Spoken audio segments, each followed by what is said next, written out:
শহর জীবনের কয়েকটা গুনাহের, মানুষকে কষ্ট দেওয়ার কয়েকটা দৃষ্টান্তের কথা বলি। আপনারা রামপুরা এলাকাতে থাকেন, খুব বেশি একটা খালি জায়গা নেই, সব বাড়ি হয়ে গেছে, তাই না? শুধু রামপুরে কেন, ঢাকা শহর বেশিরভাগ এলাকাতেই খালি জায়গা খুব কম। যদি কোনো খালি জায়গা থাকে, ধরুন আশেপাশে সব বিল্ডিং ভবন হয়ে গেছে, মাঝে একটা খালি জায়গা আছে, এই খালি জায়গাটা এটার কি দশা হয় বলেন? খেলাধুলা করার সুযোগ পান সেরকম খালি জায়গা কয়টা আছে? বেশিরভাগ জায়গাগুলো ময়লার বাগাড়ে পরিণত হয়, ঠিক কিনা বলেন? একজন মসজিদে যাচ্ছে ফজরের নামাজ পড়ার জন্য, 5 ওয়াক্ত নামাজের মধ্যে সবচেয়ে গুরুত্বপূর্ণ নামাজ আসর এবং ফজরের নামাজ। মুনাফিকের খাতা থেকে নাম কেটে যায় ফজর এবং এশা যে পড়তে পারে, আর ফজর এবং এশা যার জন্য পড়া কষ্টকর, মুনাফিকের লক্ষণ তার ভিতরে আছে। তাহলে একটা মানুষ যখন ফজর নামাজ পড়তে যায়, সে তো সমাজের এলিট শ্রেণীর মুসলমান, ক্রিম মুসলমান, সবচেয়ে আপার ক্লাসের মুসলমান।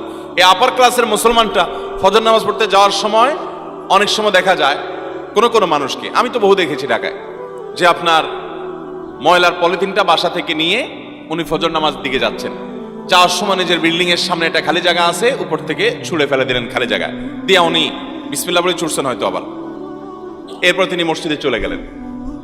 এরকম মুসলমান আমাদের সমাজে খুব অল্প না অনেক বেশি? এই যে কাজটা করলাম, কাজটা কি হালাল হলো না হারাম হলো? হারাম। এরপরে আপনি চিপস খেয়ে বিস্কিট খেয়ে আপনি ঠোঙাটা আস্তে করে ছেড়ে দিলেন রাস্তায়, এই ঠোঙাটা বাতাসে নিয়ে ফেললো ড্রেনে, এই ড্রেনে পানি জমলো এবং জলাবদ্ধতা তৈরি হলো, সামান্য বৃষ্টিতেই সব তলিয়ে গেল। এমনিতেই নানা দিক থেকে অবকাঠামোগত দুর্বলতা তো আছেই, এর মধ্যে আবার আপনি মরার উপরে খড়ার ঘাড় মতো করে ঠোঙ্গা ফেলাইলেন। আপনার ঠোঙ্গা আপনার মতো এরকম আরো 100 জন ফেললো, 200 জন ফেললো, এগুলো যেতে যেতে ড্রেনে জ্যাম হয়ে এলো, পানি জমে গেল। এমনকি ওই পানি থেকে, সেখান থেকে আপনার এডিস মশা জন্ম নিয়ে, সেই মশা কোনো মানুষকে কামড় দিয়ে ক্ষতিগ্রস্ত করে, অসুস্থ করে, এমনকি মৃত্যুর মুখেও পতিত করতে পারে। আপনি কিন্তু জানলেন না, ওই যে ফেলে দিয়ে চলে গেলেন।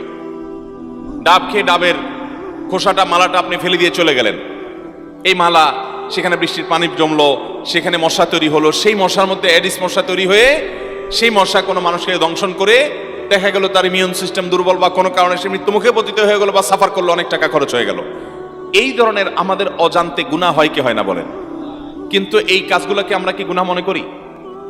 কয়জন মানুষ গুনাহ মনে করি বলেন?